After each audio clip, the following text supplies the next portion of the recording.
Se puede ser a la vez el peor y el mejor de Hollywood, el tipo del que se ríe toda la industria y aún así el rey indiscutible de audiencia. Adam Sandler es un enigma. Para unos, un niño en pantalones cortos que nunca dio la talla para papeles serios. Para otros, un maestro de la comedia al que todos adoran. Los críticos llevan años tratándolo como un chiste. Jackie Jill se llevó todos los Razzies posibles, la anti-Oscar, el premio a las peores películas del año. Sandler ganó las estatuillas al peor actor y a la peor actriz, porque también interpretó a su propia gemela. Y aún así, la gente no deja de verlo, al contrario. Cuando Hollywood se burlaba, Netflix lo apostó todo a una carta y ganó. En 2020, la plataforma reveló que los espectadores pasaron 2.000 millones de horas viendo a Sandler. Es como si una persona pasara frente a la pantalla más de 228.000 años. ¿Quién es Adam Sandler y cómo es posible que le ganara a todo Hollywood, embolsándose más de 3.000 millones de dólares con películas que los críticos destrozaban? En los años 80 nadie apostaba por que ese tipo tan gris se hiciera estrella. Nació en 1966 en Brooklyn, el menor en la familia de un electricista y una maestra. Creció en un pueblo pequeño, lejos del brillo de Hollywood. El joven Adam no destacaba en nada salvo por sus payasadas. Pisó un escenario por primera vez en Boston con 17 años, en una noche de micrófono abierto. La actuación salió, por decirlo suave, bastante floja. Sandler estaba tan nervioso que olvidaba el texto y se salvaba agarrando la guitarra. Estaba aterrado, cada vez que subía al escenario, la mente en blanco. La guitarra me ayudaba a mantener las manos ocupadas. Así lo contaba Adam años después. Esa guitarra sería luego su sello. Fueron sus actuaciones de stand-up las que lo llevaron a Saturday Night Live, la legendaria fábrica de cómicos. Allí conoció a los amigos más importantes de su vida, gente con la que estaría en las buenas y en las malas: Chris Rock, David Spade o Rob Schneider. Toda esa cuadrilla de cómicos escribía sketches juntos, gritaba a los micrófonos y salía de fiesta. Sandler se hizo amigo también de un guionista discreto con el que compartía cuarto en la facultad. Esos colegas pronto levantarían su propio imperio, pero por ahora, cada uno peleaba por su sitio en el mundo del espectáculo. En aquel momento, muchos espectadores mayores no entendían el fenómeno Sandler. Su humor era muy peculiar, infantil, absurdo, hecho a menudo de voces estrafalarias y canciones ridículas. Para una parte del público simplemente no tenía ninguna gracia. A finales del 95, los espectadores de Saturday Night Live llamaban a Sandler el eslabón más débil del programa. La NBC decidió renovar el elenco y, a los 28 años, despidieron a Sandler. Con él perdió el puesto, entre otros, su buen amigo Chris Farley. Adam recordaría años después cuánto le dolió aquello. No tuvo un comienzo fácil, y él mismo admitió que la frustración lo volvía, para los suyos, sencillamente insoportable. Me portaba como un imbécil, decía sin rodeos. Tuvo que aprender muy rápido a no tomárselo todo a pecho. Sus primeras películas cosechaban críticas horribles. Los críticos lo hacían pedazos y él intentaba desconectarse de todo aquello. En las entrevistas confesaba que prefería ni leer las reseñas, porque si no, uno podía volverse loco. Pese a todos esos obstáculos, Sandler no estaba solo en su batalla. La lealtad de sus amigos fue clave, porque tras salir del programa, Adam se centró en el cine y enseguida empezó a llamar a sus colegas. Su primer papel protagonista, en la comedia Billy Madison, lo coescribió aquel compañero de cuarto, el guionista Tim Gerligi. La película era la historia absurda de un adulto repitiendo la escuela primaria. Los críticos la hundieron, pero el público joven compró ese rollo. Para los fans de veintitantos, el tontorrón de Billy Madison se volvió un símbolo de culto de la despreocupación noventera. Y ojo, aparecían en cameos los colegas de Sandler de Saturday Night Live, entre ellos Chris Farley como el furioso conductor del bus escolar. Sandler ya dejaba claro que arrastraría a los suyos con él. Cuando logró su primer éxito de taquilla con Termina Golf, la historia de un hockeyista metido a golfista, también se rodeó de caras conocidas. Sandler sabía de sobra que en el show business solo sobreviviría con gente de confianza al lado. En Hollywood, donde las amistades suelen ser falsas, él armó una pandilla de amigos de verdad. Judd Apatow, futuro y célebre director de comedia, compartió en los 90 un piso diminuto con Sandler en Los Ángeles. Éramos comediantes novatos y quedó claro enseguida que Adam era 100.000 veces más gracioso que yo, recordaba Apatow. Contaba cómo Sandler se pasaba días enteros llamando desde su teléfono para hacer bromas tontas en las líneas de atención. Le sobraba tanta energía que tenía que soltarla. Aquellos jóvenes se apoyaban entre sí, aunque cada uno iba por su camino. Cuando Sandler empezó a triunfar en el cine, no se olvidó de sus viejos colegas. Podría decirse que la lealtad se volvió su estrategia principal. Pronto se convertiría en todo un sistema de negocio, al que los malintencionados llamarían la mafia de Sandler. En Hollywood corre una anécdota. Si te haces amigo de Adam Sandler, tienes trabajo asegurado de por vida, y en efecto, con los años se formó en torno a Sandler un grupo fijo de actores, guionistas y directores con el que trabaja casi siempre. La industria bautizó a ese grupo como el Sandler Squad, y algunos críticos, con retintín, hablan de la Happy Madison Mafia. Happy Madison es la productora de Sandler, fundada en 1999. Desde el principio, su misión fue rodar películas en su círculo. Dennis Dugan, director de muchos de sus éxitos, dijo sin rodeos que trabajar con Sandler es como unas vacaciones en familia. En el rodaje de Son como niños, los amigos filmaban juntos y por las noches se divertían las familias enteras. Dugan recordaba esa época como uno de los mejores veranos de su vida. Al propio Sandler no le avergüenza el arreglo, al contrario, está orgulloso de él. Dice sin rodeos que no hace películas para contentar a los críticos. Las ideas nuevas, dicen, le nacen durante las llamadas con sus colegas. Cuando se les ocurre algo, llama a todos, lanza la idea y arma el equipo sin castings. Al público le gusta ver a la misma pandilla, y Sandler hace lo que quiere. Con sus películas ganó miles de millones y luego se volvió el rey de Netflix. Pero ese modelo también tiene su precio, porque cuando un grupo cerrado manda demasiado tiempo, empiezan las fricciones. No todos sobrevivieron a este arreglo, y con el tiempo se dijo que las películas eran cada vez más flojas y predecibles. Antes de llegar a eso, conviene retroceder un momento, porque durante mucho tiempo el mundo de Hollywood miró todo esto con una mezcla de envidia e incredulidad. Desde el inicio de la carrera de Sandler existieron dos corrientes de opinión paralelas. Los reseñistas de los 90 llamaban a sus películas ofensivamente estúpidas. Adam se volvió el símbolo del churro hollywoodense, películas hechas con un solo molde. También le reprochaban la pereza. Peter Travers, uno de los críticos más conocidos de Estados Unidos, escribió con sorna que cada nueva película de Sandler parecía el primer borrador del guión, filmado sin una sola corrección.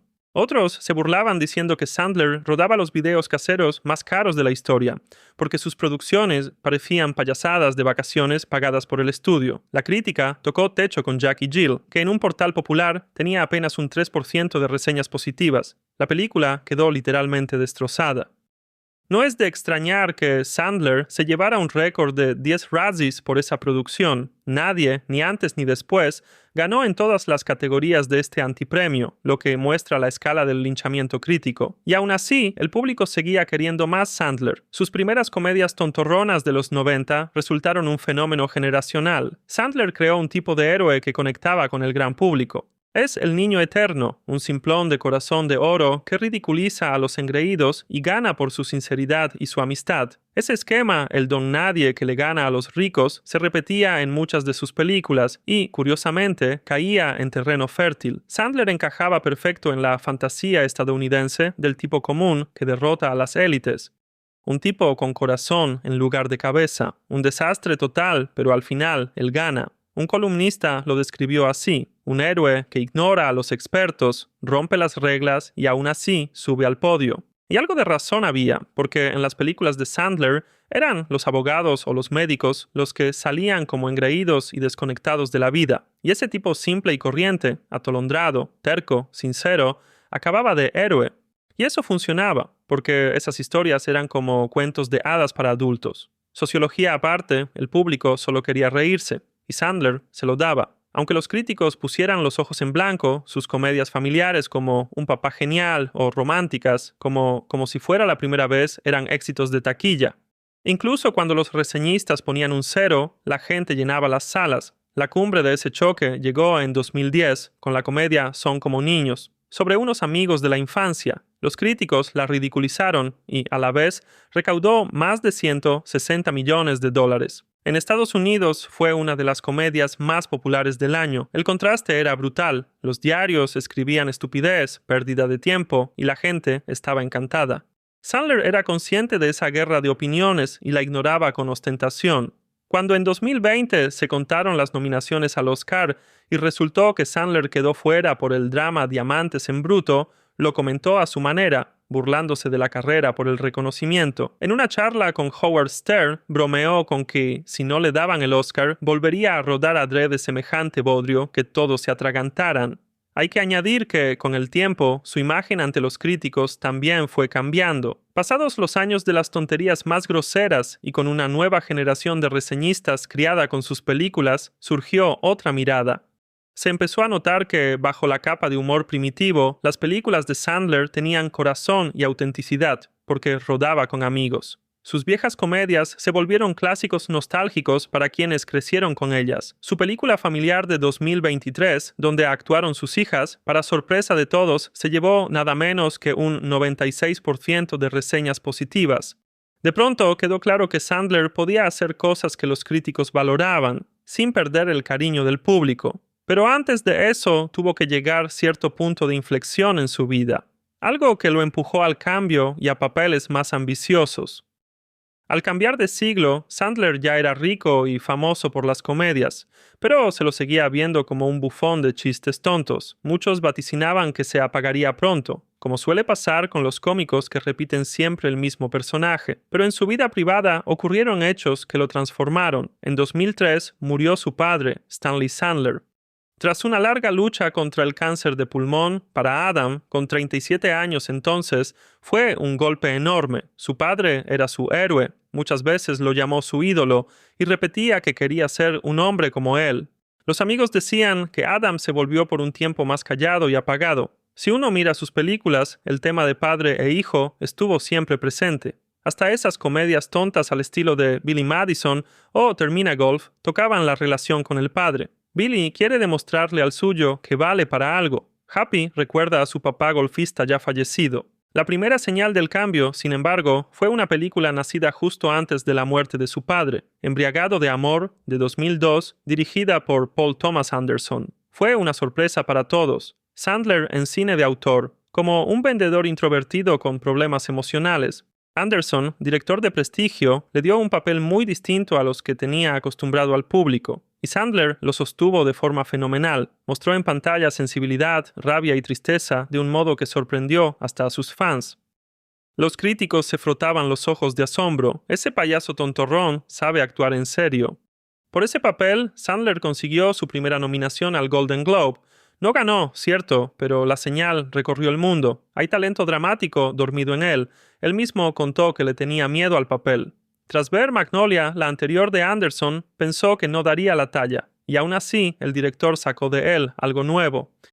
La película no fue un éxito, pero marcó un hito en la imagen de Sandler. Poco después llegó la tragedia familiar, la muerte de su padre en septiembre de 2003, que sin duda pesó en las decisiones de Adam. Empezó a buscar papeles que le permitieran expresar emociones de verdad, no solo esconderse tras esa máscara graciosa y tontorrona. En 2004, en el comediadrama Spanglish, hizo un personaje más contenido y de la vida real, aunque la película en conjunto fue del montón. En 2006 rodó Click, Perdiendo el Control, vendida como una comedia sobre un mando universal para la tele, pero el final es sorprendentemente conmovedor. Ahí el personaje de Sandler vive la pérdida de su padre.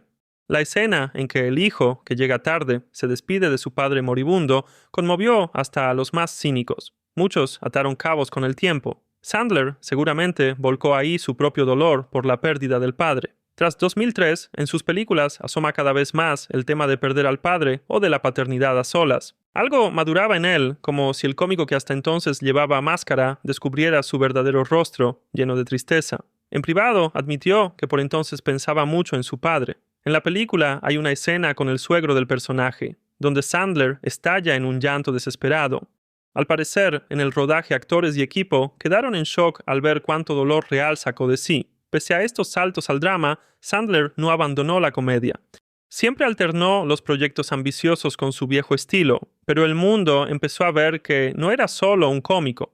sino también un actor con recursos de sobra. Él mismo entendió que a veces podía salir de su zona de confort. Tras 2010, a sus queridos directores alegres y colegas les sumó el trabajo con nuevos creadores del cine independiente. El vuelco definitivo llegó en 2019. Sandler consiguió entonces un papel que aprovechó por completo sus dos caras, la del cómico y la del actor dramático. Hablamos de Diamantes en Bruto, dirigida por los hermanos Safdie. Sandler se metió en la piel de un joyero neoyorquino adicto al juego, un personaje repulsivo y carismático a la vez, gracioso y trágico. La película es un thriller intenso, con Sandler en pantalla casi todo el tiempo. Era algo que casi nadie esperaba. Con 53 años entonces, Sandler dio el papel de su vida. Los críticos que llevaban años despreciándolo cayeron de rodillas. Hipnótico, deslumbrante, digno de Oscar.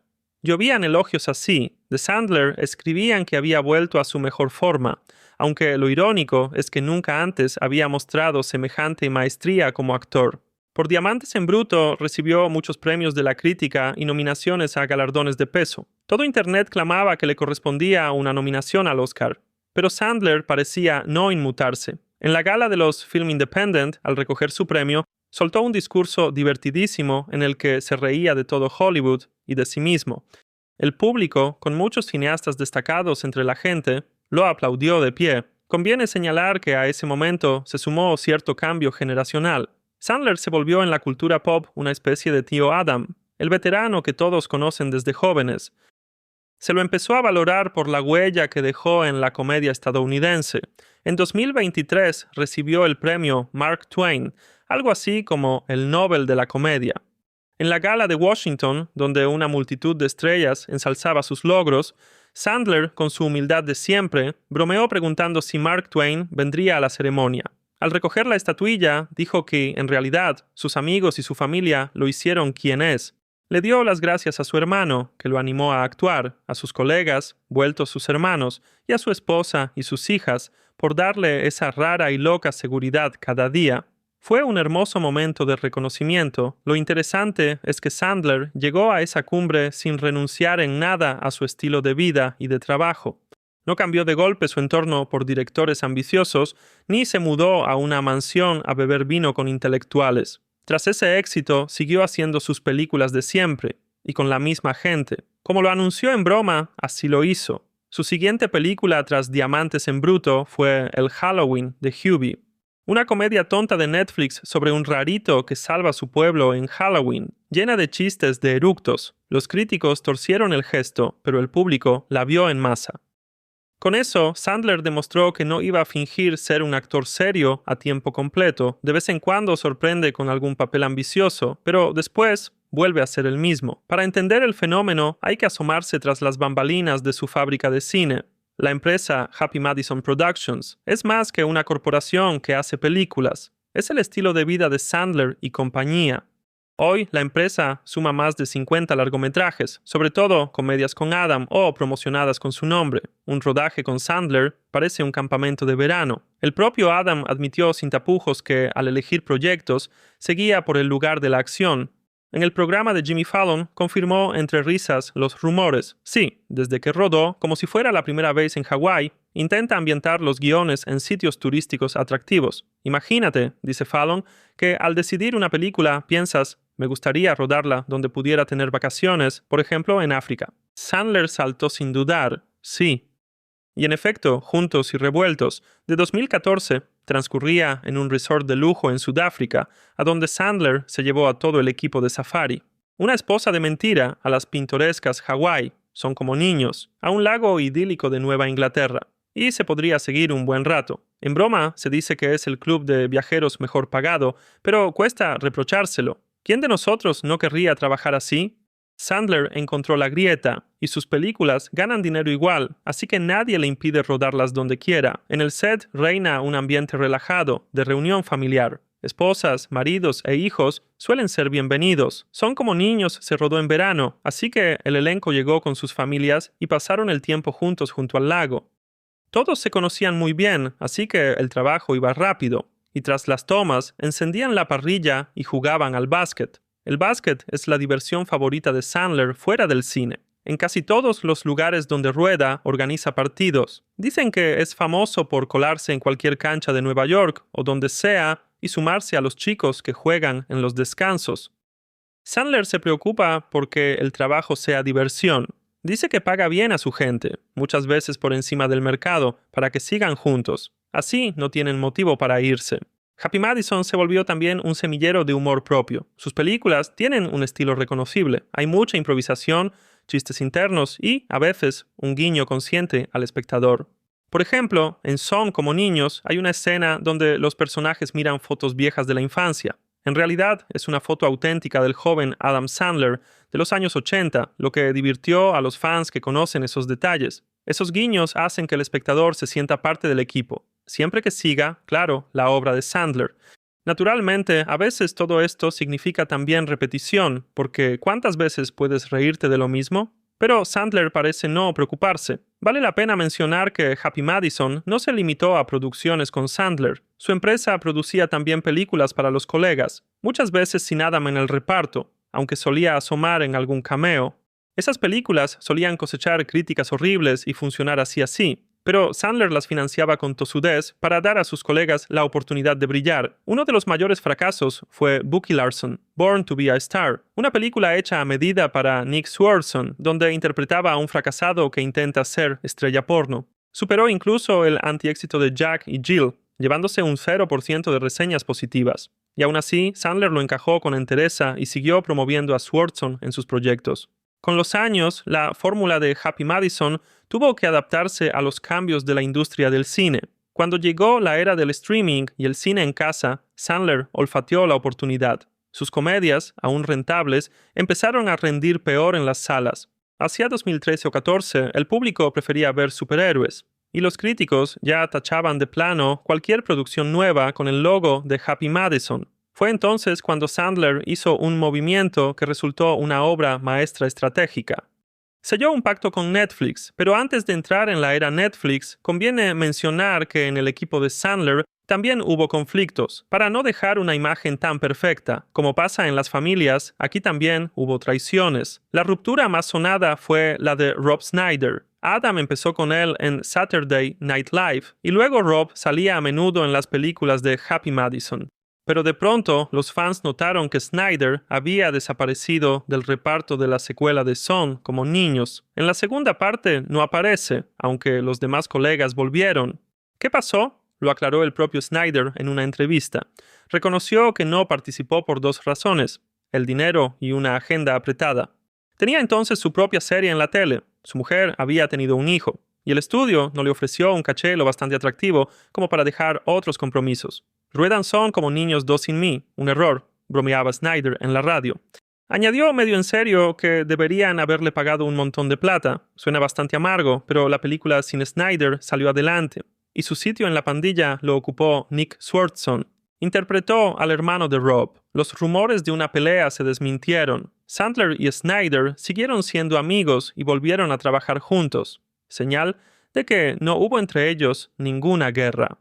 Aún así, es un hecho que Schneider salió por un tiempo de la primera línea del equipo. Quizá por eso volvió, porque su propia carrera se había frenado. Sumó unos cuantos tropiezos y se metió en polémicas. Le llovieron críticas, entre otras cosas, por declaraciones antivacunas. Otro roce menor tuvo que ver con creadores ajenos a la pandilla, que a veces se quejaban del estilo de Happy Madison. Un ejemplo es lo ocurrido en el rodaje de The Ridiculous 6, de 2015, la primera comedia de Sandler para Netflix, una parodia del western. Durante el rodaje, varios nativos americanos que hacían de extras abandonaron el set en señal de protesta. Consideraron que el guión contenía humor ofensivo hacia los pueblos originarios. Por ejemplo, nombres raros de personajes indígenas o estereotipos primitivos.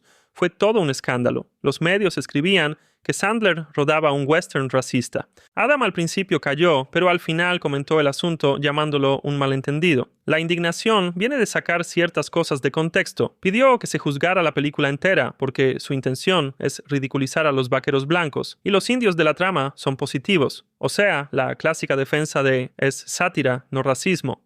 Pero volviendo a la historia, esa explicación no convenció a todos, porque algunos dijeron que Sandler simplemente no captaba por qué ciertos chistes pueden ser inapropiados. Al final, la película triunfó igual en la plataforma, y a Sandler el incidente no pareció desanimarlo, pero fue un aviso de que el humor familiar de Happy Madison puede rozar a veces terrenos que otros perciben como ofensivos. En una era de mayor sensibilidad ante lo racial y lo cultural, el estilo de Sandler era criticado a veces como inmaduro y fuera de lugar en los nuevos tiempos. Dentro del propio equipo de Sandler, sin embargo, reinaba la lealtad por encima de todo. Si surgía algún conflicto, se resolvía en silencio. Los que se iban lo hacían más por razones de la vida que por conflictos.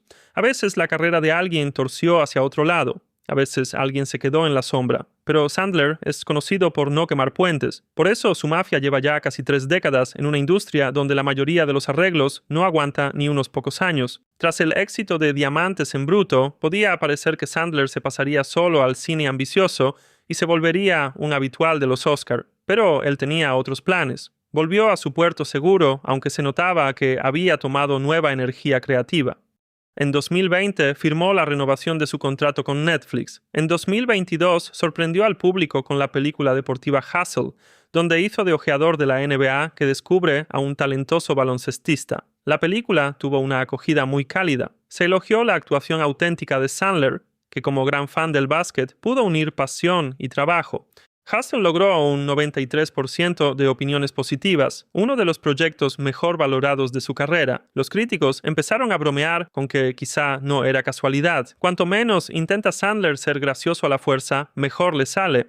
Pero Sandler no suele analizarlo así. Él simplemente toma lo que le apetece en el momento. Una vez quiere irse de vacaciones con los colegas y hace una comedia de acción en Mallorca. Otra tiene la ocasión de cumplir sueños y jugar con leyendas de la NBA en el set. En 2023, Sandler hizo algo más.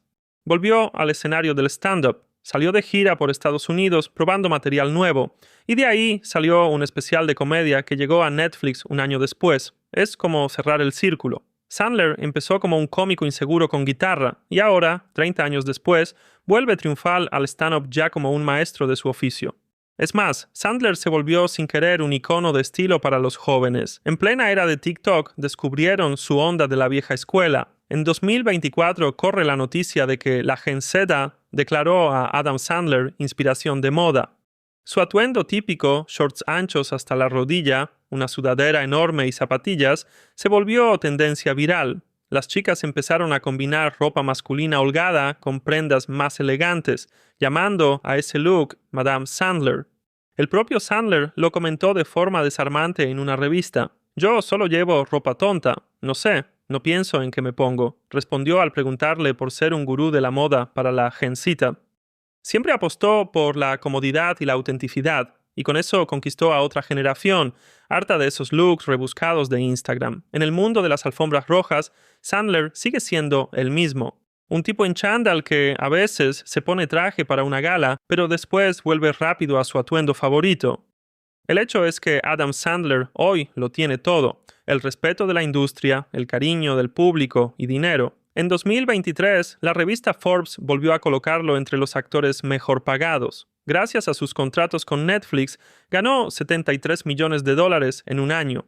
Durante años Hollywood no lo valoró, así que él construyó su propio mini Hollywood. Y cuando por fin esa fábrica de sueños se dio cuenta del diamante que tenía delante, él ya hacía tiempo que no necesitaba su aprobación. La historia de Adam Sandler es, sin duda, material de película. Cuando los críticos se burlaban de cada paso suyo, él reía el último, contando la recaudación de taquilla y la audiencia. Cuando la industria lo daba por perdido, firmó un contrato de oro con Netflix y abrió a otras estrellas el camino al streaming. No cambió él para la industria del cine. Fue más bien la industria la que tuvo que cambiar su forma de verlo. A Sandler nunca le importó el aplauso de las élites. Para unos será siempre el símbolo de la comedia tontorrona, para otros un icono de autenticidad en el cínico mundo del espectáculo. O quizá las dos cosas, porque es un tipo que en una escena grita con una mueca exagerada y en la siguiente sabe actuar de un modo que te aprieta la garganta. Justo eso es lo más hermoso de esta historia, que pese a tanto éxito, premios e influencia, siguió fiel a sí mismo y leal a los suyos.